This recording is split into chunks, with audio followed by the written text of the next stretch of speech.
Assalamu alaikum wa rahmatullahi wa barakatuh.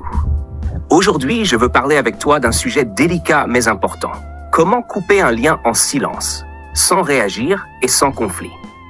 On vit tous des situations où certaines relations deviennent toxiques ou nuisibles pour notre bien-être. Mais, en tant que musulman, on doit gérer cela avec sagesse, respect et sérénité. Alors, dans cette vidéo, je vais te partager 10 étapes pour y parvenir, basées sur mes réflexions et sur les enseignements islamiques. 1. Fais une pause et réfléchis. Tu sais, avant de prendre une décision comme celle-là, il faut réfléchir profondément. Pose-toi la question, pourquoi cette relation te dérange-t-elle? Est-ce qu'elle t'éloigne d'Allah? Est-ce qu'elle te cause du stress ou de la tristesse inutilement?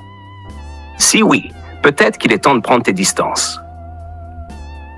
Demande conseil à Allah. Pour moi, la prière de l'istikhara est essentielle. Chaque fois que je suis face à une décision difficile, je demande à Allah de me guider. Ça me donne une clarté d'esprit et la paix intérieure pour avancer. 3. Fixe des limites. Tu n'es pas obligé de couper complètement les ponts dès le départ.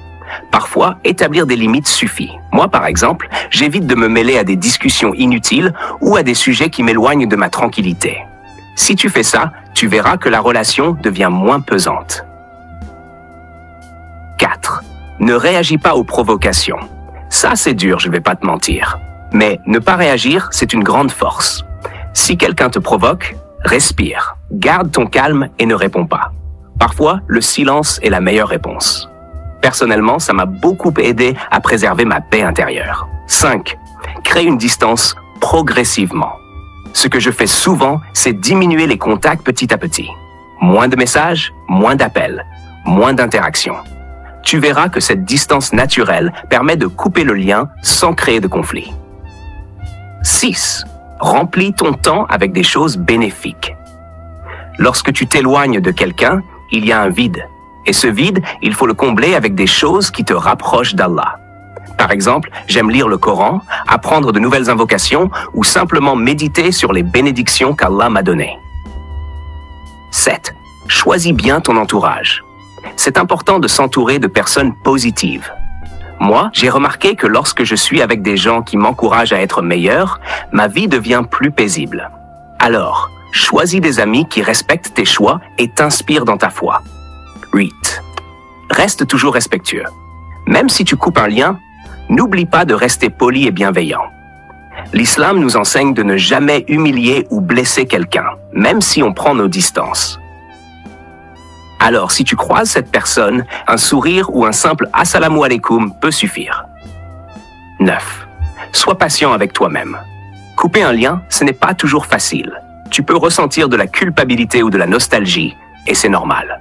Moi aussi, j'ai eu du mal à avancer parfois, mais avec la patience et la prière, tout devient plus léger. 10. Avance avec sérénité. Enfin, garde en tête que cette décision est pour ton bien. Prends soin de toi, concentre-toi sur ta relation avec Allah et avance avec un cœur apaisé. Chaque épreuve est une occasion de grandir et de te rapprocher de celui qui ne te décevra jamais. Conclusion. Tu sais, apprendre à ne pas réagir et à couper un lien en silence, c'est une force. C'est un acte de maturité et de foi. Alors, si cette vidéo t'a aidé, n'hésite pas à t'abonner à Vif Regard, à liker et à partager autour de toi. Et dis-moi en commentaire, quelle est, selon toi, l'étape la plus importante pour préserver ta paix intérieure? Merci d'avoir regardé. Assalamu alaikum wa rahmatullahi wa barakatuh.